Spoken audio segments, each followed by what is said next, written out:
don't think I ever knew it was going to be so much music. Just got the first episode and did that, and then did the second episode, and it slowly dawned on me that they were going to want music all the way through. So by the time I got to the end of the first series, I'd written quite a lot.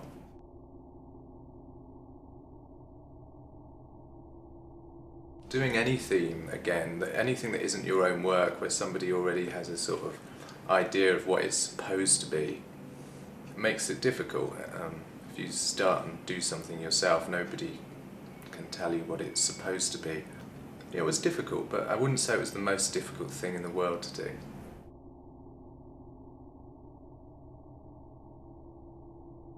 I don't allow myself to get too overexcited about that kind of thing. It's sort of, it came about with the job, that came about because of the show being so popular. I think Julie Gardner was the one who had the idea of doing a prom of it. And it's, you know, it's become, we've done 2 of them, and I basically just sit and watch it and pretend it's somebody else's work that's going on, but it's definitely fun.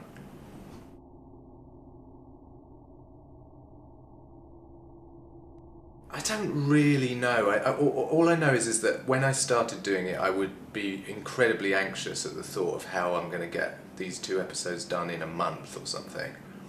And now I'm more like, okay, it's only 5 episodes to do in this 2 weeks.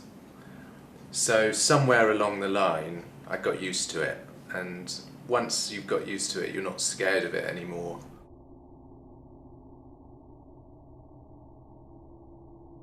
Nobody ever asked for there to be character themes. It just seemed, as Series 1 was developing, there was a little tune for the Doctor, and then by episode 2 there was a little tune that seemed to be about Rose, and then it seemed like if those 2 characters were going to have themes, it seemed a shame to leave everybody else out. It does sometimes create a problem when I want to use, I've run out of music and I need to use, and this piece of music fits exactly in a place but it's not that character. I'm like, oh God, will anyone notice? Yes, they will, of course they will. Well, how can I suggest that they're connected? And then I cheat.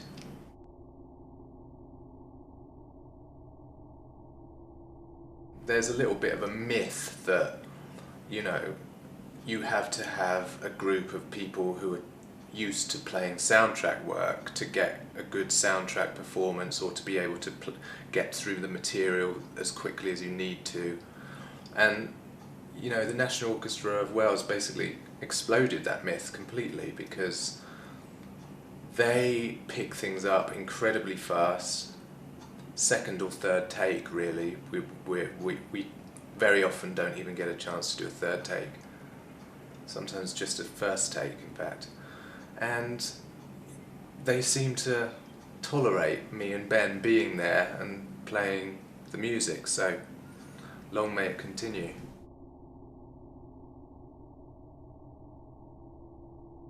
Time just doesn't work in a sort of linear way. It can sound like Doctor Who, but it doesn't. If I was given 6 weeks free, I don't think I would do 6 weeks of brilliant work. It just doesn't work like that. You get squeezed and compressed, and you accelerate, and you go into this kind of pressure cooker type environment where stuff gets forced out of you, whether you like it or not. And you know, I think I've found as a sort of working artist that generally this dream of just having all the time, you know, a 5-year genius scholarship like they offer in America to come up with a work of brilliance, you know, that's the sort of lifestyle that would end up with me jumping off a building. So long as I don't get too frustrated, so long as I like the work that I'm writing for, I find that I can do a pretty large amount of it.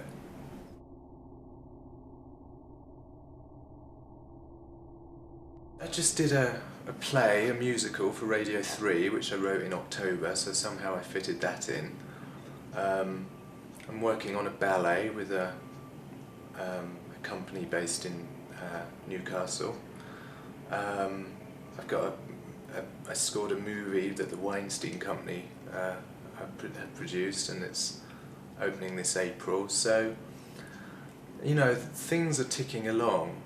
I mean, that it does come back to that thing. Oh, aren't you frustrated? Don't you really want to do an important piece of work and ask the National Orchestra of Wales to play it as a concert piece? And the answer's no.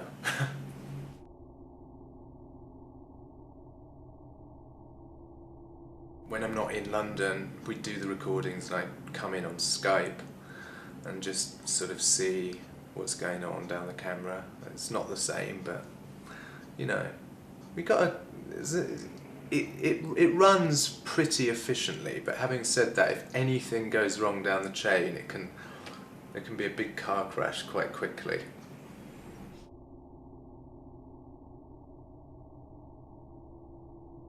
I have never yet met anyone who has heard of me, and very often I don't think I've ever met anyone who's really ever watched Doctor Who over here. So I know they are there. They keep on telling me when I say I haven't come across you guys. I get a sort of virtual sticking up of hands, you know, saying we're here. So. I mean there is a fan base, I just haven't met them.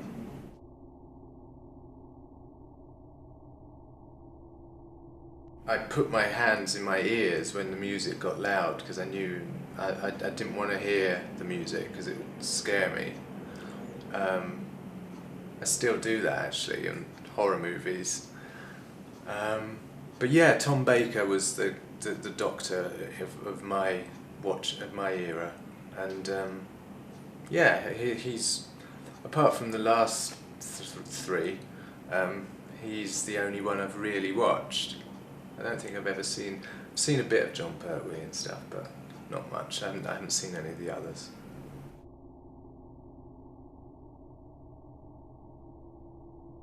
Might be Doomsday actually, just because that was the first one that really, I don't know, it really got.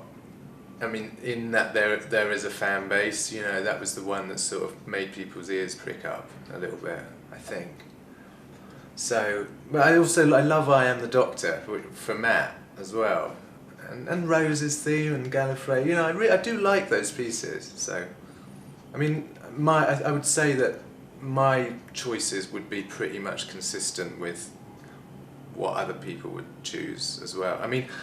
God, you know, the one with Catherine Jenkins, you know, I like that one, and Valet Decem, you know, that was fun. I'm fond of them.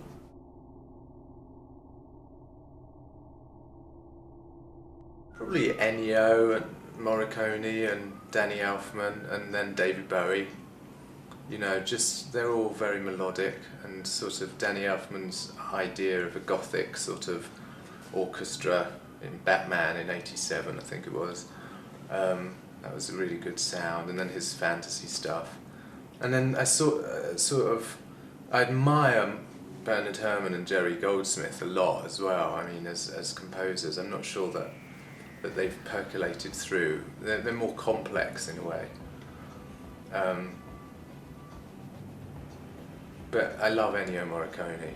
I love the Sergio Leone movies he did. Just the operatic feeling of them. New York. Kraftwerk. James Horner. Ooh, creme brulee.